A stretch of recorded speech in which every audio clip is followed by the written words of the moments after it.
Job కన్నా ప్రార్థననే ప్రాముఖ్యమైంది, పరిచర్య కన్నా ప్రార్థననే ప్రాముఖ్యమైంది అని నేను చెప్తున్నాను. మళ్ళీ చెప్తున్నాను, మీ జాబ్ కన్నా, మీ వైఫ్ కన్నా, మీ పిల్లల కన్నా, మీ ఉద్యోగం కన్నా ప్రాముఖ్యమైంది ఏది అంటే ప్రార్థన.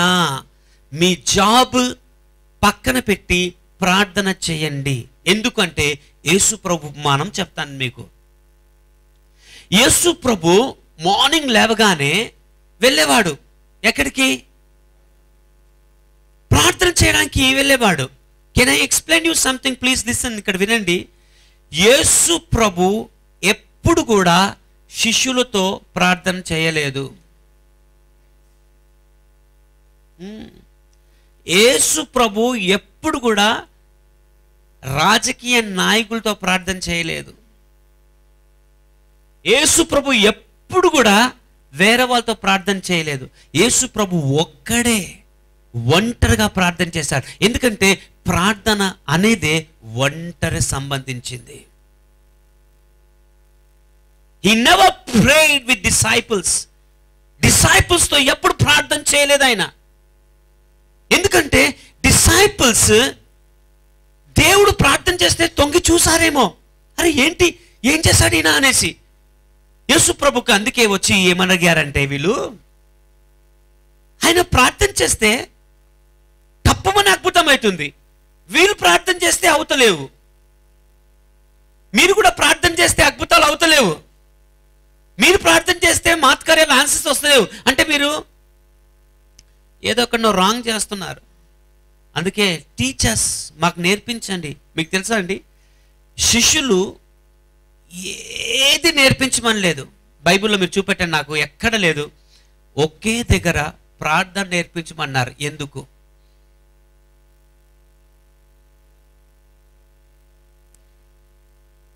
లిసన్. ఎక్కడ కూడా మాకు వాక్యం ఎలా చెప్పాలో నేర్పించు అని లేదు, మాకు మిరకల్స్ ఎలా చేయాలో నేర్పించని చెప్పలేదు. ఓన్లీ వాళ్ళు ఒకే అడిగారు, టీచర్స్ హౌ టు. ఎందుకు అడిగారు వాళ్ళు? Can I explain you? Disciples A subject అడగలేదు యేసు ప్రభుని, ప్రార్థన చేయమని నేర్పించమని చెప్పారు. అంటే నేర్పించు అనగానే అక్కడ రైట్ రాంగ్ ఉంది అనమాట. రాంగ్ చేసేవారు ఉన్నారు, ప్రార్థన రైట్ చేసేవారు ఉన్నారు. ఆ తర్వాత నెక్స్ట్ చెప్తాను. First right wrong. రాంగ్ చేసే ప్రేయర్స్ ఎలా ఉంటాయి అంటే, ప్రార్థనలు తప్పు చేస్తాం, దేవుని దగ్గరకు వస్తారు, మోకరిస్తారు, ప్రార్థన చేస్తుంటారు, కానీ అది దేవునికి ఇష్టం లేని ప్రార్థన చేస్తారు. హౌ? ఎలా చేస్తారు? అది ఎలా చేస్తారంటే, దేవుడికి ఇష్టం లేని ప్రార్థన అంటే మతము, రిలీజన్ ప్రేయర్ దేవునికి ఇష్టం లేదు. Religion prayer. మీరు రోమన్ క్యాథలిక్స్ దగ్గరికి వెళ్తే వారు ఎలా ప్రేయర్ చేస్తారంటే, ఓ రోజీ మాత అది అని ఇలా పూసలు పట్టుకొని వాళ్ళు ఇలా చేస్తూ ఉంటారు. దేవుడు ఆ ప్రార్థన ఆలకించడు, దేవుడు ఆ ప్రార్థన ఇష్టపడరు. కొంతమంది ప్రార్థన బలవంతంగా చేస్తారు, దేవుడు ఇష్టపడడు దానికి. కొంతమంది చేయాలి, రికార్డ్ బ్రేక్ చేయాలని ప్రార్థన చేస్తారు, దేవుడు ఇష్టపడడు.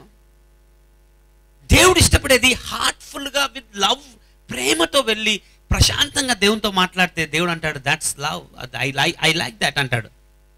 సో దేవుని దగ్గర ప్రార్థన చేసేది కూడా రాంగ్గా ఉన్నాయి. స్వార్థ ప్రార్థనలు దేవుడు ఆలకించడు. స్వార్థంగా ప్రార్థన చేస్తారు కదా కొంతమంది. ప్రభా నాకు ఈ వాని కన్ను తీసేయి, నా కన్ను పెట్టు, లేక వారి జాబ్ వెళ్ళిపోవాలి, నా జాబ్ రావాలి అని ప్రార్థన చేసే వాళ్ళు ఉంటారు. ఎక్స్క్యూజ్ మీ, ఒక పాస్టర్ ఇలా ప్రార్థన చేశారు తెలుసా అండి? ఈ ఏరియాలో ఏ పాస్టర్ రావద్దు, ఏ పాస్టర్ వచ్చినా వాని కన్ను కాళ్ళు ఇరిగిపోవాలి ప్రభు అని ప్రార్థన చేస్తున్నాడు ఒక పాస్టర్. అది దేవుడు వింటాడా? వింటాడా అలాంటి ప్రార్థనలు? వినడు. ఇప్పుడు చూడండి, ఒక ఆయన అంట ప్రార్థన చేస్తున్నాడు, ప్రభా నాకు దయచేసి మంచి సైకిల్ కావాలి ప్రభా అంటే, ఎదురింటి ఇంటోనికి సైకిల్ వచ్చింది. వీడికి అర్థమవుతుంది, నేను ప్రార్థన చేస్తే వానికి సైకిల్ వచ్చింది ఏంటి అని. వీడే అబ్బా అట్లనా ప్రభా, నేను మళ్ళీ ట్రై చేస్తాను, ప్రభా నాకు దయచేసి స్కూటర్ కావాలి ప్రభా అంటే వానికి వస్తుంది. స్కూటర్ వచ్చింది కొన్ని రోజుల తర్వాత వానికి. అరే నేను ప్రార్థిస్తే వానికి వస్తుంది ఏంటి, ఇంకా నాకు ఉడికిపోతుంది, ఇలా కాదనేసి ప్రభా నా కన్ను తీసేయి ప్రభా అన్నాడంట. దేవుడు వీని కన్నే తీసేసినాడు, వానికి ఏం తీయలేదు. వీడేమనుకున్నాడు, నా కన్ను తీసేయమంటే దేవుడు ఆన్ కన్ను తీస్తాడేమో అనుకున్నాడు. వీడే గుడ్డోడు అయ్యాడు. దేవునికి తెలుసు ఎందుకు ప్రార్థన చేశాడు తెలుసా. ఆయన ఎదురుగా ఉన్న ఇంటోడు కన్నా వీడు గొప్పగా ఉండాలని ప్రార్థన చేస్తున్నాడు. అందుకే ఎదురింటికి సైకిల్ లేదు, నాకు సైకిల్ ఉంటుంది కదా, నేను గ్రేట్ఫుల్ ఫీల్ అవుతా అని ప్రభా నాకు సైకిల్ ప్రే ప్రభా అంటే వానికి ఇచ్చాడు దేవుడు. ఎస్, దేవుడికి లోపట ఉన్న ఏమంటారు అవన్నీ తెలుసు దేవునికి. మనం ఏమనుకుంటాం, తెలియదు అనుకుంటాం కదా. నువ్వు ఏ ఉద్దేశంతో చేసినావు, ఇంటెన్షన్ ఏంటి కూడా దేవునికి తెలుసు. అందుకని దయచేసి పనికిరాని పిచ్చి ప్రార్థనలు చేయకూడదు. రాంగ్ ప్రేయర్స్ మనం చేస్తాము. ఇంత పెద్ద ప్రార్థన చేస్తాము కదా, దేవుడు వినలేదు. లేకుంటే మనము ఏదేదో ప్రార్థన చేస్తాం, దేవుడు రిలీజియన్ ప్రేయర్స్ వినడు. మత సంబంధమైన దేవుడు ప్రార్థన వినడు. నీకు కావాల్సింది నువ్వు అడిగితే దేవుడు ఇస్తాడు, కానీ నువ్వు ఏదేదో అడిగితే ఇవ్వడు. ఫర్ ఎగ్జాంపుల్, ఇప్పుడు నా స్టేజ్కి నాకు కావాల్సింది నేను అడగాలి, అది దేవుడు ఓకే అంటాడు. చిన్నపిల్లోడు అడిగాడు, చిన్నపిల్లోడు ప్రభా నాకు BMW కార్ కావాలంటే చిన్నపిల్లడికి BMW కార్ ఇస్తాడు దేవుడు? పోనీ ఇచ్చాడు అనుకోండి, వాడు నడిపిస్తాడా? వానికి లైసెన్స్ కావాలి, వాడు పెద్దగా కావాలి, ఎంత ప్రాబ్లం ఎన్ని ఉన్నాయి, చాలా ఉన్నాయి. So don't pray like that. నీ సిచ్యువేషన్ ఏది ఉందో దాని తగ్గట్టే ప్రార్థన చేస్తే దేవుడు ఆన్సర్స్ ఇస్తాడు. సో నీ ప్రార్థన రైట్ రాంగ్గా తెలుసుకోవాలి. సో వీరేం చేశారంటే చూశారు, అందుకే ప్రార్థన నేర్పించమన్నారు. యేసు దగ్గర దగ్గర 4 గంటలు గడిపేవాడు మార్నింగ్. మళ్ళీ వచ్చేసి ప్రాబ్లం దగ్గర, అంటే దయ్యం దగ్గర ఏమైంది అంటే దయ్యం పట్టింది పాస్టర్, యేసు ప్రభా దయ్యం పట్టిందంటే పో అంటే తప్పని వెళ్ళిపోయేది. నీ దగ్గర ఏమైంది, నాకు కుష్ఠరోగం వచ్చింది, పో పో. నీకేమైంది, పక్షవాతం, పో. శిష్యులు ఆలోచించారు, అరే ఒక్క నిమిషంలో వెళ్ళగొడతాడేంటి నా దయ్యాలు. ఇప్పుడు శిష్యులు ట్రై చేశారు, మనం కూడా చేసాం, రండి పో సైతానాథో పో పో. దాన్ని నెత్తిపట్టి జుట్టు పట్టి కింద పడేసి అది చేసి ఇది చేసి, నేను అలసిపోయినా, నువ్వు చేయి పీటర్, నువ్వు చేయి. ఇప్పుడు పీటర్ చేస్తాడు, పీటర్ చేసి అది చేసి అలసిపోతే మళ్ళీ అప్పుడు ఆండ్రూస్ వస్తాడు, ఆండ్రూస్ వచ్చి చేసి ప్రార్థన చేస్తే, అరే ఏంట్రా బాబు ఇంత చేసినా ఇన్ని గంటలు చేసినా అయితే లేదు. అలాగ అర్థమైపోయింది ఈయనది ఏదో ఉంది. అందుకే ఏమన్నారంటే మిరకల్స్ ఎలా చేయాలో నేర్పించమనలేదు. వీళ్ళకి అర్థమైపోయింది, మార్నింగ్ లేస్తాడు, ఎక్కడికి వెళ్తాడు ఈయన, యేసు ప్రభు పైకి వెళ్ళి ప్రార్థన చేసి వస్తాడు కాబట్టి ఇదిరా సీక్రెట్. 4 గంటలు ప్రార్థనలో గడుపుతాడు, ప్రాబ్లంతో 1 నిమిషం గడుపుతాడు. మనోలు 1 నిమిషం ప్రార్థనలో గడుపుతాము, ప్రాబ్లంతో 4 గంటలు గడుపుతాం. దిస్ ఈస్ ద ప్రాబ్లం, మన ప్రాబ్లం. దేవునితో 1 నిమిషం గడుపుతావు, ప్రాబ్లంతో 4 గంటలు గడుపుతున్నావు. యేసు ప్రభు 4 గంటలు ప్రార్థనలో గడిపాడు, ప్రాబ్లంతో 1 నిమిషమే గడిపాడు. This is the secret. They understood. వాళ్ళు తెలుసుకున్నారు, వాళ్ళకి తెలుసు, శిష్యులు తెలుసుకొని ఈ ప్రార్థన నేర్పించమని చెప్పారు. అందుకే ప్రార్థన అనేది నీ ఉద్యోగం కన్నా గొప్పది. ప్రార్థన చేసావా అంటే లేదు సార్ ఉద్యోగం ఉందంటే మీరు ఉద్యోగాన్ని ప్రేమిస్తున్నారు. You don't love God. దేవుని ప్రేమిస్తలేరు. అందుకే మీకు ఆ సమస్య వచ్చి పడ్డది. దెన్ ద ఆస్క్, నోరుప్పి ప్రార్థన చేయండి. అడుగుమని చెప్పాడు దేవుడు, నోరుప్పి అడగాలి. మీకు ఇంకోటి విషయం చెప్తాను, దేవుడు అడుగుమన్నాడు కాబట్టి అడగాలి. దేవుడు ఇస్తాన్నాడు కాబట్టి ఇస్తాడు, అవునా కాదా? ఆయన అడుగుమన్నాడు, మీరు అడగండి. మరి దేవుడు కూడా చెప్పాడు కొన్ని, ఎలా అడుగుమన్నాడో. అడిగేది ఏదైనా నీ ఇష్టంతో దేవుని దగ్గరికి వెళ్తున్నావు నువ్వు, నీ ఇష్టంతో. కానీ దేవుడు ఏమన్నాడంటే నా ఇష్టంతో అడగండి, నా ఇష్టంతో అడగండి, గాడ్స్ విల్తో అడగండి. దేవుని చిత్తం ఏంటో అది అడగండి. దేవుని చిత్తం లేనిది అడిగినా మీకు దొరకదు. ప్రార్థనలో దేవుని చిత్తం ఏంటో తెలుసుకోవాలి. దేవుని చిత్తమే తెలియంది, దేవుడి చిత్త ప్రకారం మనం చేయకుంటే దేవుడు ఎలా జవాబిస్తాడు? హౌ? ఈయుడైనా దేవుడి చిత్తమేంటో తెలుసుకుంటేనే జవాబిస్తాడు. ఇప్పుడు వస్తాను చూడండి, ఇప్పుడు వస్తాం దేవుని చిత్తం దగ్గరికి వస్తాం, మీకు అర్థమవుతుంది. దేవుని చిత్తముతో ప్రార్థన చేయాలంటే దేవుని చిత్తం ఎక్కడుంది?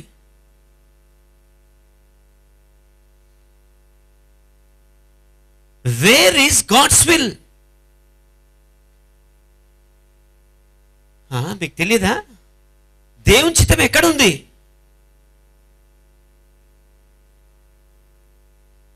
ఈ బైబిల్లో ఉందండి. దేవుడి చిత్తం ఈ బైబిలే. ఈ బైబిలే దేవుడి చిత్తము. ఈ బైబిల్లో మాట్లాడిన ప్రతి మాట దేవుడి చిత్తం ప్రకారం మాట్లాడాడు. సో మీరు ప్రార్థన చేయాలంటే ఫస్ట్ ఏం చేయాలి? బైబిల్ని మనం ఒబే చేయాలి. ఆయన చిత్తంలో చేయాలి ప్రార్థన. ఆయన చిత్తం లేదని చేస్తే ప్రాబ్లం అవుతుంది. You need to understand this Bible. ఈ బైబుల్ అర్థమైందంటే దేవుడి చిత్తం నీకు అర్థమైంది. ఇది అర్థం కాలేదంటే దేవుని చిత్తం అర్థం కాలేదు నీకు. బైబిల్ ఏం చెప్తుంది? దేవుని చిత్తం అర్థం చేసుకోవాలి, దేవుని చిత్తంలోనే ప్రార్థన చేయాలి. బైబిల్ ఏం చెప్తుంది? డు నాట్ సిన్ అని చెప్తుంది. పాపం చేయొద్దని చెప్తుంది. నువ్వేమో పాపం చేస్తున్నావు, ప్రార్థన చేస్తున్నావు. ఇప్పుడు చెప్పండి, ఆన్సర్ వస్తుందా? ఎక్స్క్యూజ్ మీ, ఆన్సర్ వస్తుందా? Understand that. మనం అర్థం చేసుకోలేకపోతున్నాం. దేవుని చిత్తంలో ప్రార్థన చేయాలి మనం. ప్రార్థన చాలా మంది ఏమనుకుంటారంటే ప్రార్థన చేస్తే అయిపోతుంది, అద్భుతమవుతుంది అని అనుకుంటారు. నేను ఒక ఆయనకు అడిగాను, ఆయన ఏమన్నాడంటే నా సాయిబాబా కూడా నాకు ఆన్సర్లు ఇచ్చాడు సార్ అన్నాడు ఆయన. నేనేమనాలి అప్పుడు?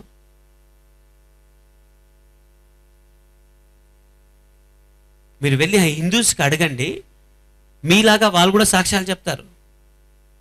టీవీలలో ఇప్పుడు కొత్తగా వస్తుంది, సాక్ష్యాలు చెప్తున్నారు. విన్నారా ఎప్పుడైనా సాక్ష్యాలు?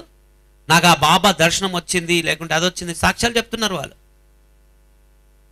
మీరు కూడా చెప్తున్నారు సాక్ష్యాలు. పాయింట్ అక్కడ జరిగింది ఏంటంటే అది జరగవలసింది కాబట్టి జరిగింది, మీకు కూడా జరగవలసింది కాబట్టి జరిగింది. కానీ దేవుని అద్భుతాలు అలా ఉండవు. మైండ్ పిచ్చెక్కిపోతుంది దేవుడు చేసిన అద్భుతాలు. దేవుడు చేసే అద్భుతాలు వేరుగుంటాయి. మనం జనరల్గా అద్భుతాలని పెద్దగా హైలైట్ చేస్తున్నాం. నా నడుము నొప్పి పోయింది అంటే టీవీలో చూపిస్తున్నారు, నడుము నొప్పి పోయిందంట అని గట్టి కేకలేసాను. నడుము నొప్పి ఏంటండి? సచిన శవాలు లేపాలే. నడుము నొప్పి ఏంటి? శవంలో లేచి కూర్చోవాలంట నేను. గాడ్స్ మిరకల్స్ చాలా డిఫరెంట్గా ఉంటాయి. సో దేవుని చిత్తం మనం పక్కన పెట్టేస్తున్నాము. దేవుని చిత్తం ఏదో తెలుసుకోలేకపోతే ప్రార్థన చేయాలండి, బాగా ప్రార్థన చేయాలి. ఎక్స్క్యూజ్ మీ, దేవుని చిత్తం ఏంటో తెలుసుకోండి ఫస్ట్ ప్రార్థన. అందుకే వీళ్ళు ఏమన్నారు? ప్రార్థన నేర్పించమన్నారు. నేర్పించమన్నారు అంటే దాని అర్థం ఏంటి తెలుసా? దేవుడు ఏం నేర్పిస్తాడో, ఏం చేయమంటాడో అలా చేయడము. వీళ్ళు సొంత కూడా చేసుకోవచ్చు ప్రార్థన, కానీ ఏం వాళ్ళు చేయలేదు. సొంతగా చేసుకోవచ్చు కదా శిష్యులు. No no no, teach us how to pray. మాకు చెప్పండి, మాకు నేర్పించండి. What is your intention? మీ ప్లాన్ ఏంటి ప్రార్థనలో, అది మాకు నేర్పించండి. We have to know the God's will, then you teach us. That's right. అది చాలా మంచిది. అప్పుడు ఆయన చెప్పాడు నా విల్ ఏంటో ఆయన చెప్పుకుంటూ పోయాడు. గాడ్స్ విల్ని అర్థం చేసుకోవాలి మనం. మీరు నాలో ఉండి నేను మీలో ఉంటే మీకు ఇష్టమైంది ఏదన్నా అడగండి అన్నాడు. ఫస్ట్ లింక్ ఏం పెట్టాడు? లింక్ ఏంటి? మనము ఆయనలో దూరిపోతే నీకు ఇష్టమైనది అడుగుతావు. అసలు మీకు అర్థమయ్యేలాగా చెప్తాను. ఒక అమ్మాయి పెళ్ళి అవుతుంది, ఇంకా కాలేదు, రేపు అవుతుంది పెళ్ళి చేసుకుంటుంది. యంగ్ గర్ల్, మంచి అమ్మాయి, పెళ్ళి అయిపోయింది. ఎవరు అండర్లో వెళ్ళిపోయింది? పెళ్ళి కాగానే హస్బెండ్ కవర్లో వెళ్ళిపోయింది. హస్బెండ్ అడిగాడు మనము బయటికి వెళ్దామా అంటే, అప్పుడు భార్య ఏమంటది? నా ఇష్టం కాదండి, మీరు బయటికి వెళ్దామంటే బయటికి వెళ్దాము, కూర్చోమంటే కూర్చుంటాను, లేవమంటే లేస్తాను, నన్ను ఏం చేయమంటే మీ ఇష్టం అండి అని అంటారు. ఆమె అంటదా అన్నదా చెప్పండి. మీరు కూడా చాలాసార్లు అన్నారు, మీరు మీ ఇష్టం అండి. లోపలికి వెళ్తే అండి ఆయన ఇష్టం పనిచేస్తుంది, మీ ఇష్టాలు పనిచేయవు. లో సమజ్గే షాదీ హోగా అందరు జానా, అది అది అర్థం కావాలండి. వచ్చింది గొడవ. ఇప్పుడు పెళ్లి కాకముందు వేరేగుంటుంది, పెళ్ళి అయిన తర్వాత భార్య ఆయన కవర్లో వచ్చేస్తుంది, ఆయన ఏం చెప్తే అదే జరుగుతుంది. కానీ ఆడవాళ్ళు అట్లా ఒప్పుకోరు. మేమేం చెప్పాలి అది జరగాలంటే అట్లా కుదరదు. బైబిల్లో అలాంటి కాన్సెప్ట్ లేవు. మొగాయన ఏం చెప్తేనే ఆడవాళ్ళు అది వినాలని బైబిల్లో ఉంది. విచిత్రం ఏం తెలుసా అండి, యేసు ప్రభు 12 మంది శిష్యుల్ని ఎన్నుకున్నాడు, కానీ ఒక్క ఆడమని కూడా ఎన్నుకోలేదు. ఎప్పుడైతే అమ్మాయి లోనికి వెళ్తుందో అబ్బాయి మాట వింటది. దేవుడు ఏమంటాడు, మీరు నాలోనికి వస్తే మీకు ఏదైనా అడగండి ఇస్తానంటాడు. ఇంకోటి, భర్త పెళ్ళవుతుంది, అమ్మాయి లోపలికి వెళ్ళిపోతుంది, అంటే భర్త దగ్గరికి వెళ్ళిపోతుంది. వెళ్ళిపోయిన తర్వాత భార్య కోరికలని ఎవరు తీరుస్తారు? ఎవరు తీరుస్తాడు చెప్పు. నీకేం కావాలంటే అంటే సిగ్గుపడకుండా చెప్పు, నీకేం కావాలి చెప్పు. నీకు ఐస్ క్రీమ్ కావాలనా, లేక అది కావాలంటే నాకు ఐస్ క్రీమ్ కావాలి.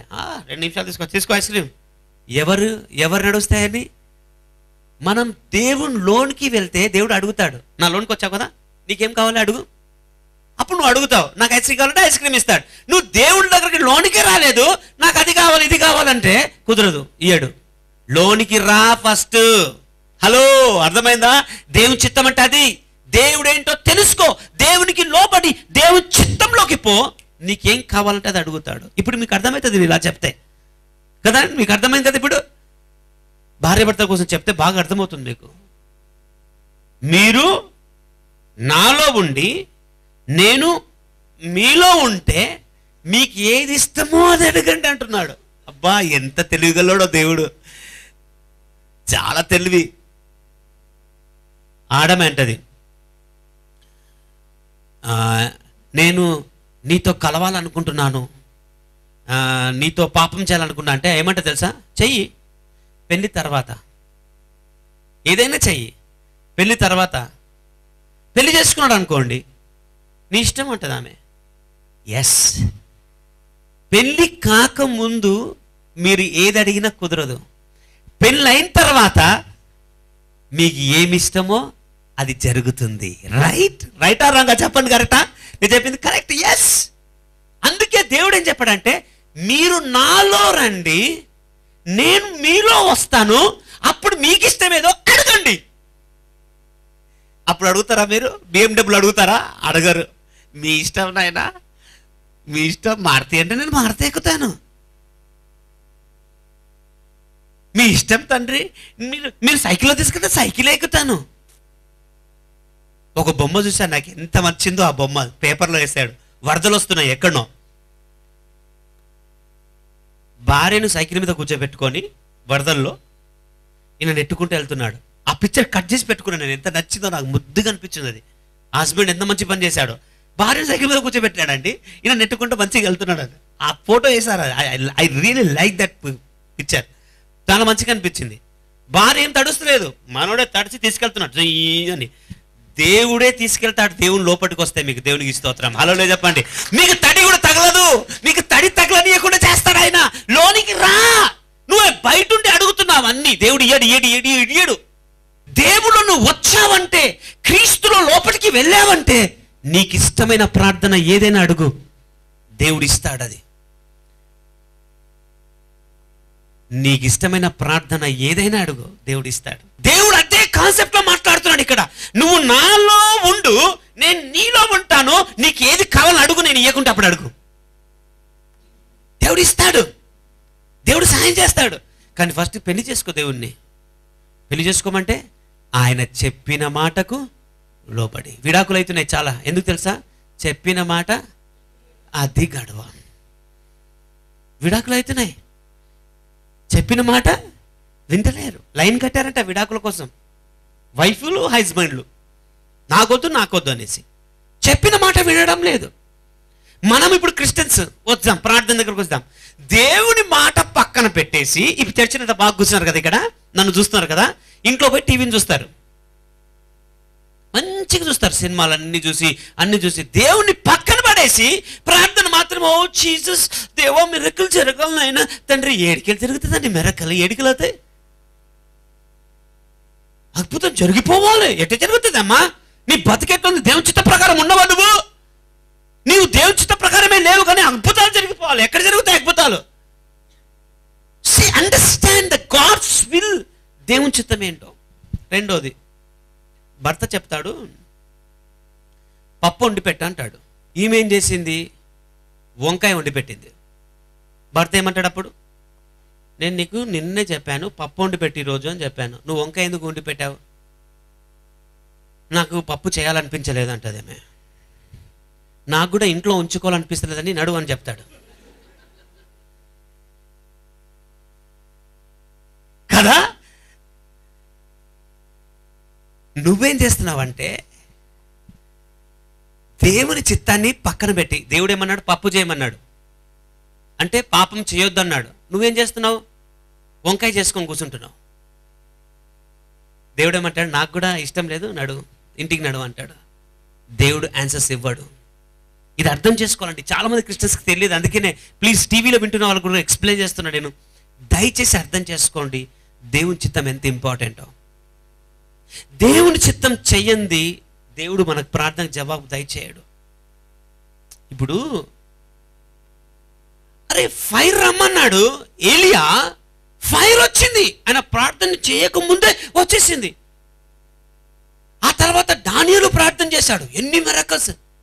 వీరందరూ కూడా దేవుని చిత్తంలో ప్రార్థన చేశాడు. జాషువా సూర్యుడిని ఆపేశాడు. అదేంటండి?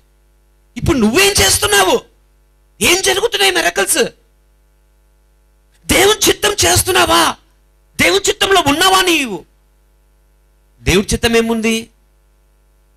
నువ్వు నాయనా పాపం చేయకు, అబద్ధాలు చెప్పకు, వేరే వాళ్ళకి అన్యాయం చేయకు, మోసం చేయొద్దు. ఇది దేవుని చిత్తం. ఇందులో ఉన్నాము మనం ఈ లిస్టులో లేము. కానీ మోకాళ్ళ నుంచి ఓ ప్రభువా నాయనా కన్నీరు కార్చి నీ సన్నిధిలో దేవుడు ఏం జవాబు చేయడు నువ్వు ఎంత కార్చినా. ఎందుకంటే దేవుని చిత్తంలో లేవు. నువ్వు దేవుని చిత్తంలో ఉండు. 1 John 5:14 ప్లీజ్. ఆయనను బట్టి మనకు కలిగిన ధైర్యం ఏదనగా, ఆయన చిత్తానుసారముగా మనమేది అడిగినను ఆయన మన మనవి ఆలకించునన్నది. ఒక్క నిమిషము. ఏమంది? ఆయనను బట్టి ధైర్యం వచ్చిందంట. ధైర్యం ఎప్పుడు ధైర్యం వస్తుంది? దేవుని చిత్తానుసారంగా ప్రార్థన చేసినప్పుడే. దేవుని చిత్తం లేనిది ప్రార్థన చేశారనుకోండి, మీకు ధైర్యం రాదు. ఇప్పుడు అమిత్ ఉన్నాడు, ప్రభా నాకు హీల్ చేయమంటాడు. 100% దేవుని చిత్తం అది. ఆయన బాగు కావాలని దేవుని చిత్తం అది. అందుకే దేవుడు ఆయనకు బాగు చేస్తాడు యేసు నామంలో. ప్రభా నాకు అమ్మాయి కావాలి, మ్యారేజ్ కావాలి, అది దేవుని చిత్తము. దేవుడు అమ్మాయిని ఇస్తాడు యేసుక్రీస్తు నామంలో. గాడ్స్ చిత్తం లేనిది చేయకండి, దేవుని చిత్తంలో చేయండి, దేవుడు ఆన్సర్ ఇస్తాడు. దేవుని చిత్తం is very important. God's will అంటారు దాన్ని. అందుకే నేను ఒక నేర్చుకున్నాను లైఫ్లో. నన్ను చూడండి అందరు. నేనేం నేర్చుకున్నానంటే, నేను అడగను, దేవుని చిత్తాన్ని చేయడానికి ఇష్టపడతాను నేను. అప్పుడు ఏమవుతుంది? దేవుని చిత్తం నువ్వు చేయడం స్టార్ట్ చేస్తే నువ్వు అడగకుండా వచ్చేస్తాయి నీ మీదికి టక టక టక అనేసి. దేవుని చిత్తం చేయడానికి స్టార్ట్ చేయండి. అందుకే నేను అబద్ధాలు చెప్పాను. అందుకే నేను ఒకరికి మోసం చేయను. ఎవరి జీవితంలో నేను మోసం చేయలేండి. నేను మోసపోయినా చాలాసార్లు. నాకు చేశారు చాలామంది మోసాలు. నేను ఎవరికి మోసం చేయలేదు. మేబీ చిన్న చిన్న మిస్టేక్స్ అయి ఉండొచ్చు. అవన్నీ నేను కూడా ప్రభా అని ఒప్పుకున్నా క్లియర్గా. కానీ ఒకరికి అన్యాయం మాత్రం నేను చేయలేదు. నో. ఒకరి జీవితాలతో నేను ఆడుకోలేదు. నో నో నో నో అలా చేయలేదు నేను. ఎప్పుడైతే నేను కరెక్ట్గా ఉన్నానో దేవుడు నన్ను ఆశీర్వదించడం స్టార్ట్ చేశాడు. మీరు అంటారు లోకంలో కరెక్ట్ ఉంటే కష్టం సార్, మనం ఆశీర్వదింపబడమంటారు కదా. నేనే ఎగ్జాంపుల్. కరెక్ట్ ఉంటేనే నేను దీవింపబడ్డాను. ఎవరో ఎగ్జాంపుల్ కాదు, నేను కరెక్ట్ ఉన్నాను కాబట్టి దేవుడు నన్ను దీవించాడు. ఇప్పుడు స్కూల్ అనుకోండి, పిచ్చెక్కిచ్చలాగా చేస్తాను. నాకు అంతమంది ఫారినర్స్ తెలిసిన వాళ్ళు ఉన్నారు. నేను జిమిక్లు మాట్లాడితే ఎంత డబ్బన తెప్పిస్తాను నేను. ఇక నేను మాట్లాడాను అట్లా లీగల్గా, రాయల్గా. అందుచేత దేవుని చిత్తం చేస్తే నీకు ఆశీర్వాదం వస్తుంది. ఆశీర్వాదం రావడం ఏంటండి? సింపుల్. భార్య భర్త మాట వినాలి, భర్త అన్ని తీసుకొచ్చి పెడతాడు, అంతే. ఇప్పుడు నువ్వు దేవుని మాట విను, దేవునికి అన్ని ఇస్తాడు. నువ్వు దేవుని మాట వినకుండా నీ సొంతగా చేసుకుంటా దేవుడు నాకు అన్ని ఇవ్వాలంటే ఇవ్వడట్లా.